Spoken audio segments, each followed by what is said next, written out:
අයිබෝවන් ළමයි මෙවර 2025-26 අපොස සාමාන්‍ය පෙළ විභාගයට අනුමාන විචාර පැමිණිය හැකි පාඩම් කිහිපයක් ගැන තමයි අද අපි සාකච්ඡා කරන්නේ. ඉතින් පුතේ මේ විභාග ඉතිහාසය දිහා බැලුවම මේ ප්‍රශ්න එන යම් රටාවක් තියෙනවා. ඉතින් මේ විචාර පාඩම් මෙවර හොඳින් ඔයාලා බලා ගන්න.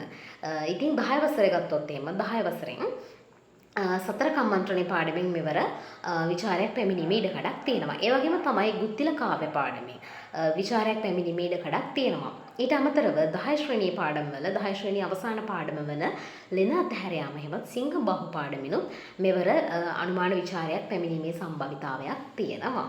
මීට අමතරව ගත්තොත් එහෙම අපිට 11 වසරේ අනුමාන විචාර පැමිණීමේ ඉඩකඩක් තියෙනවා අඟුල්මල් දමනය පාඩමින්. ඒ වගේම තමයි සැල්හිණි සංදේශයේ විශේෂයි. මොකද සැල්හිණි සංදේශයේ මේ විභාග ඉතිහාසය පුරාම වසර දෙකකදී පමණයි විචාර ප්‍රශ්න අහලා තියෙන්නේ. එහෙනම් ඔන්න සැල්හිණි සංදේශයත් හොඳට බලා ගන්න. සැල්හිණි සංදේශයෙන් මෙවර ලකුණු 15ක අනුමාන විචාරයක් පැමිණීමේ ඉඩකඩක් තියෙනවා. ඊට අමතරව කුරහන් නිසිඹුව පාඩමිනුත් මෙවර අනුමාන විචාරයක් පැමිණීමේ ඉඩකඩක් තියෙනවා. මොකද කුරහන් නිසිඹුව පාඩමිනුත් විභාග ඉතිහාසයේ පුරාම විචාර අහලා තියෙන්නේ දෙවතාවකදී පමණයි.